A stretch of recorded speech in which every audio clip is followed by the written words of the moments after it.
अस्सलामु अलैकुम वरहमतुल्लाहि ताला वबरकातुहू। उम्मीद करता हूं कि नाजरीन आप खैर आफियत से होंगे। तो कैसे हैं मेरे नाजरीन? अल्लाह आपको खुश रखे, शादो आबाद रखे। आइए मैं आपकी बारगाह में एक वजीफा लेकर के हाजिर हुआ हूं और इसका नाम है कुरानी वजीफा, यानी कुरान पाक की सूरह मुबारिका। देखिए, सबसे पहले और सबसे अहम बात तो ये है जो मैं आपको बताने वाला हूं। देखिए, कुरान पाक के ताल्लुक से मैं आपकी बारगाह में एक हदीस पाक पेश करूं। यानी अल्लाह के नबी सल्लल्लाहु ताला अलैहि वसल्लम इरशाद फरमाते हैं, खैरुकुम मन तअल्लमल कुराना व अल्लमा। यानी कि तुम में बेहतरीन इंसान वो है जो कुरान को सीखे और दूसरों को सिखाए। ये कुरान पाक के ताल्लुक से, सीखने और सिखाने के ताल्लुक से मेरे प्यारे आका सल्लल्लाहु ताला अलैहि वसल्लम का फरमाने आली शान है।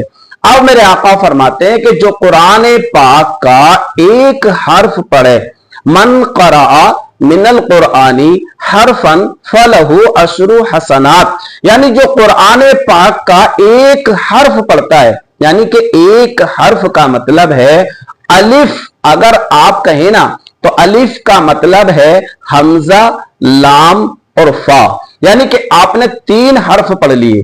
तो मेरे आका फरमाते हैं कि जिसने कुरान पाक का एक हर्फ पढ़ा, अल्लाह ताला उसे 10 नेकी अता फरमाता है। तो सबसे पहली बात तो हम कुरान पाक की तिलावत किया करें, तो इस मकसद के तहत किया करें कि कुरान पाक का पढ़ना कारे सवाब है। यानी कुरान पाक हम अगर तिलावत करेंगे तो अल्लाह तबारक व तआला एक एक हर्फ के बदले 10 नेकियां अता फरमाएगा। और ये कुरान पाक एक ऐसी वाहिद किताब है, ऐसा वाहिद अल्लाह पाक का कलाम है कि जिसको छूना भी इबादत, जिसको देखना भी इबादत, जिसको चूमना भी इबादत, चूम कर माथे से लगाना, आंखों से लगाना भी इबादत, और बरकतन घर में रखना भी इबादत। और इसको पढ़कर किसी मरीज के ऊपर दम कर दें तो शिफा मिल जाए। और यही कुरान पाक है जो गुमराह लोगों को हिदायत का रास्ता दिखाता है। और यही कुरान पाक है अगर किसी मरहूम के लिए, उसकी बख्शिश के लिए, उसकी मगफिरत के लिए अगर मगफिरत का जरिया बनाना हो तो ये कुरान पाक है जो उसकी बख्शिश और मगफिरत का जरिया बन सकता है। तो कुरान पाक एक ऐसी अहम किताब है जो अल्लाह पाक ने हम मुसलमानों की हिदायत के लिए, रहनुमाई के लिए अल्लाह पाक ने अपने नबी पर नाजिल फरमाया। ये कुरान पाक है। अब कुरान पाक हम पढ़ने की आदत बना लें। कुरान पाक हम जब भी पढ़ेंगे और अहकाम में अल्लाह, यानी अल्लाह का अहकाम, अल्लाह का कलाम समझकर इसकी हम तिलावत करेंगे तो अल्लाह तबारक व तआला हर हर्फ के बदले हमें 10 नेकियां अता फरमाएगा।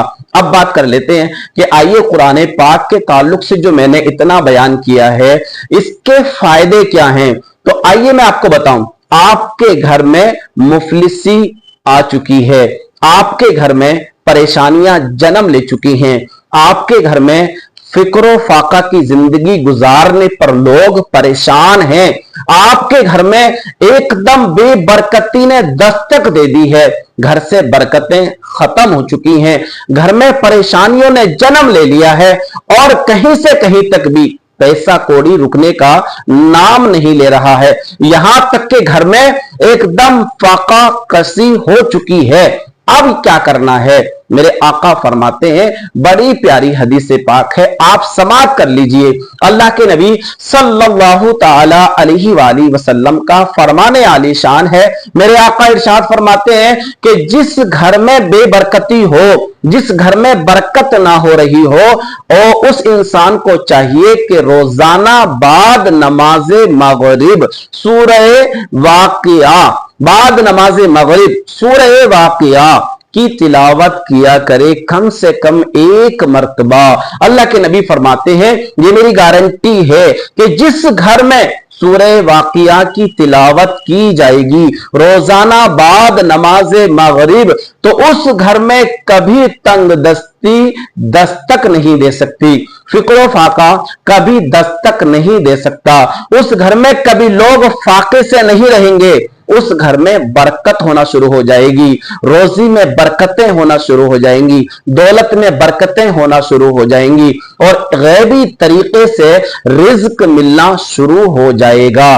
اور یہ بڑی پیاری حدیث پاک ہے، میرے آقا صلی اللہ تعالی علیہ وآلہ وسلم کا بڑا پیارا فرمان ہے، تو کیوں نہ اس بات پر ہم عمل کریں اور روزانہ بعد نماز مغرب ہم سورہ واقعہ تلاوت کرنے کا شرف حاصل کریں۔